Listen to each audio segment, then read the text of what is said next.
This conference will now be recorded. So good morning and welcome to Monkhouse on Mondays. As we all know, we're now coming out of lockdown. So the series is now looking at organisations and their approach to coming out of lockdown, particularly organisations that have a very varied offer. And today I'd like to introduce you to Aeneas and James from Magna Vitae Leisure Trust. So gentlemen, how are you today? James, we'll start with you. Yeah, very good. Thanks very much. Obviously difficult times, but not too bad at all at the moment. Good. Okay. And you're both looking pretty fit and healthy. So Aeneas, what have you been doing to stay active during lockdown? During lockdown, I've been at home for 12 weeks working from home, full 12 weeks working from home. I have the fortune or misfortune of having a son that's a PT. So the garage was converted into pretty much a fully blown gym, as much as you can go with a garage gym. My time was pretty much spent on a turbo trainer. Okay. Oh, a turbo. Oh, excellent. So yeah. You like road cycling then? I do like doing a bit of road cycling, but I'm a fair weather cyclist. So yeah. The turbo, I'm quite comfortable with a turbo for any time of the year. Brilliant. Yeah, I'm a bit like that. I don't like getting wet. What about you, James? Basically, be taking the opportunity to actually learn golf and play golf with my son. So he's quite a keen golfer. I'm absolutely terrible, but taking the time out to try and get a little bit better. Brilliant. Yeah, and that's quite interesting, isn't it? Golf is a sport I've never really done because I haven't got the time. But actually being able to do it with family in the lockdown period, that must be really quite useful. Okay, excellent. Good. So, gentlemen, I know the story, but James, tell us, why have you called yourself Magna Vitae Trust?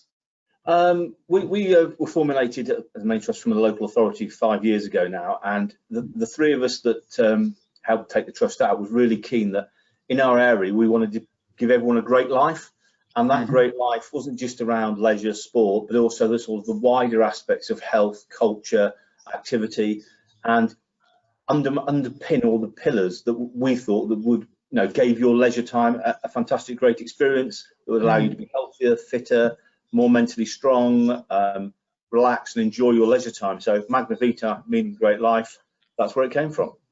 Yeah, I think it's absolutely brilliant. It really is. It's a great piece of terminology, and it moves us away from that active bit, and I quite like that around culture. And Aeneas, just give us a flavour for the types of operations that you provide up there in where you're based. Okay, so we're certainly more than just leisure centres. So standard sort of thing within the leisure centres: swimming pools, gyms, multi-purpose rooms, dance studios, sauna, steam, the full works. Outside of that, sports pavilions we also do, theatre we also do. James is more involved with the cultural side of the arm of the company. So effectively, arts, events, really the full gambit we do get involved with. Okay, and you're a mixture, aren't you? You're a rural agricultural area, but you've also got coastal areas as part of what you do. So do you have anything around tourism and stuff like that? In terms of tourism, I mean, one of our main locations, well, we've got two main locations in tourist towns. So Skegness being the largest one. So of course, this time of year, we've moved from a population in Skegness that would normally be 20,000 people to potentially in a good year, which I have to say this year isn't a good year, 250,000. Yeah. So I think we're down on that obviously this year, but again, it's a big town that we work out of. The other one being Mablethorpe, and again about 10,000 swells to normally about 50,000 people. So it's this time of year, certainly for a 4-month period, April through to August, where that population swells, and that's where we try to do a heck of a lot of commercial business because of the extra number of people that come into that area. Yeah, and what sort of commercial business is that, James? How do you try to maximise that influx of population? I mean, in relation to the commercial side of things, we do. Obviously, we've got the theatre that is really pushing us. In the summer, the programme is developed to be a much more commercial offer. We've also got our new Altitude 44, which is in partnership with the local council. We've developed a high wires climbing experience as an absolute tourist offer. We have our Cafe Magna again now, which is again part of our tourist offer, the outdoor swimming pool, but also some of the cultural events, although that they are funded by Arts Council and the District Council to give really good engagement into an area where there is little engagement of the arts and culture, and bring European and the best of British street theatre to our coast. They're also a fantastic asset for the town tourist-wise. You know, our event can get up to 80,000 people in a weekend, which by any stretch of the imagination is really, really positive. We do other events where we help facilitate commercial opportunities, particularly extreme beach races on sand. So we get another 30 or 40,000 people on a motorsport event in November. So if you know, we're opening a town as a trust to an audience which would never get if the work of Magna Vitae didn't exist. So that sort of commercial element into tourism support is really important. But on our own areas, the work around altitude, the theatre, the outdoor pool and the cafe, you know, allow us to sort of benefit from the tourist season as well. Okay, so that means that lockdown was incredibly complicated for you, but reopening must have been a real challenge. So how have you approached reopening of these multiple and very varied facilities and activities? Okay, we've got we looked to open initially. We opened A44, the high wire climbing experience, and the cafe first.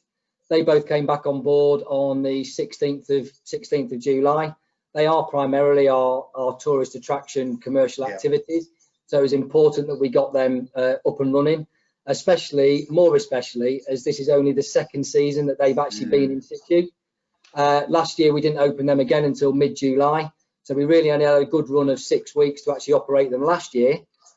They took off well for that 6-week period, but ideally the season is a 4-month season. We'd obviously missed a big chunk of that again this year because of COVID, unfortunately. But we managed to get those two ventures open 16th of July. The outdoor pool then opened next to Cafe Magna on the 20th of July. And then our other gyms obviously were then able to open from the 25th, and another pool we actually opened up on the 27th of July. So effectively we just tried to get as many things mobilized as quickly as we possibly could, given that we've obviously been inactive for pretty much a 4-month period, and it's absolutely imperative certainly in a town like Skegness, we have to operate for as much of that summer season as we possibly can, because that's where we generate our revenues to literally fund other items of what we do throughout the rest of the year. And that's quite interesting, because a number of the trusts I've talked to have really looked at their businesses and worked out what are the cash cows and what allows us then to subsidise the other services that we provide. So what's the response from your customers been like to the services that you have opened, Inez? The response of the customers actually coming in has been absolutely fantastic. In terms of the positivity, the willingness that they wanted us to actually open, the relief to some extent that we have actually opened, because obviously there's still a lot that hasn't actually reopened yet. Really, I have to say, really, really positive. You know, by that time we've had comments coming back in terms of how much better we are at doing this stuff compared to, say, the local supermarkets who've been doing it for a long time, and now that seems to have waned off a little bit.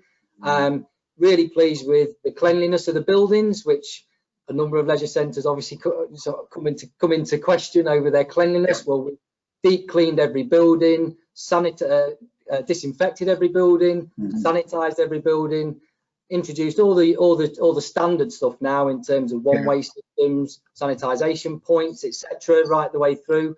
Retrained staff. Again, big part of what we do is staff orientated. It's all about the customer care, the customer contact. Custom still expects, I think, what they were expecting prior to lockdown. Delivering that is particularly difficult, I find now, just because of some of the restrictions that have been put in place. On the whole, the feedback from custom that has returned, and we are only talking 25% at the moment of our custom that has actually returned, has been good, very good, which we're pleased with. That is really good news, and it seems to be a message going across the piece, but that of course leaves you quite a challenge. And James, I guess it's some of the stuff you were talking about earlier, the theatre and things like that. I know you've always had a very good pantomime season within the theatre. What's the plans for reopening the rest of the services that you've got? I suppose in relation to the theatre, you know, it's a very tough sector, as is the event side of things, where I work and my sort of responsibilities lie. But we're working with a number of, I suppose, key local partners to try and actually use our skills to help them, you know, get a community buy-in to the fact that we're not just looking after ourselves, but we're also trying to invest in our community and local amateur dramatic group artists to involve them, invest in them in the summer period. But we are working closely with organisations such as the Arts Council and looking at their Cultural Recovery Fund that allow us to hopefully reset, rebase what we are as a theatre, look at diversification into screenings and potential sports screenings, and really become not just a provincial theatre, but a more of a cultural leisure hub in the town of Skegness that allows us to sort of link to our other areas of our commercial arms, but be a little bit more efficient and effective the way we work. So, you know, literally myself and Aeneas are beavering away with colleagues at the moment, have that application in Friday, and, you know, fingers crossed for that, and see where it all takes us. Okay, so James, for my business, I have to say COVID has made us think differently about stuff, and it's speeded a few things up. Do you think COVID's had the same type of challenge for you guys? Because the way you're speaking there, it sounds like stuff that may have taken a long time to have organised in the past, that actually you've been really able to accelerate because of what's happened. Yeah, I mean, we've accelerated a number of projects very quickly. We've had to adapt very quickly. We're looking to be, I think, more flexible on our feet. Certainly in the first part of COVID, working with Aeneas, you know, much more integrated as operations and development departments, trying to support communities as well as do our day jobs. So we worked with the district council, putting a whole package of community support together, which was community home-based exercise, health advice, videos on how to exercise, how to cook, financial advice. We pulled that together in the space of 2 weeks, as well as running the business. So I think that gave us some really good insights into what the council was trying to achieve and what we were trying to achieve. But it did highlight the fact that we could work really flexibly and quicker and more dynamic. And I think if we are to come out of this as a business in our own right and as a sector, that ability to be quicker, dynamic, more integrated into what our community actually wants and needs in the future is critical. Absolutely. I think that's a real positive to come from this. Now I'm going to give you both a minute each. Okay, I'm going to start with Aeneas. And Aeneas, what does the future look like? Give me your view on the future. You've got 1 minute. We'll go from being efficient to being more effective. The future curve, I think, has got to be more. I know I've mentioned this to you before. The proportionate universalism that we've all talked about before, that for me has to be the way forward. The work that we've done during lockdown, when we haven't had facilities, but we've worked with our biggest funder in order to improve community support, all the things James has talked about, as well as how we can help people in literally their worst hour. How can we actually help them, whether it's financially, mentally, physically? I think we can actually, we need to develop our service to actually fit more in line with community well-being and the effectiveness in that perspective, as opposed to the simple, efficient running of a venue. We need to move towards that direction. Is what I see. And I think that's a really good aspiration, but it's going to be more than an aspiration because there's a lot of us believing the same as what you've just raised. So that's really interesting. So James, I hope you haven't stolen all your thunder. What's your vision? I just think we need to come out as a sector and as a company. We need to be more empathetic. We need to rebase ourselves in our communities, and we need to show some severe community leadership and thought leadership. There's some fantastic people in the leisure and culture industry, and we're all in it because we want to help our communities take part in stuff. And if they take part in stuff that we can provide, it will make them happier, it will make them healthier, it will allow their economies to thrive and grow and get out of this. And that's where we can position ourselves. It's going to take tough decisions, difficult decisions, but in the end of this, I think the leisure sector could be, really powerfully embedded community leaders. And it sounds very ethereal, but I think that would be a fantastic thing to achieve in these coming out of these days. Absolutely. And that's the whole point of these conversations. And closing at that moment on this conversation, gentlemen, that has been absolutely fantastic. Thank you so much for your time. Take care, and we'll catch up soon. Bye-bye. Thank you.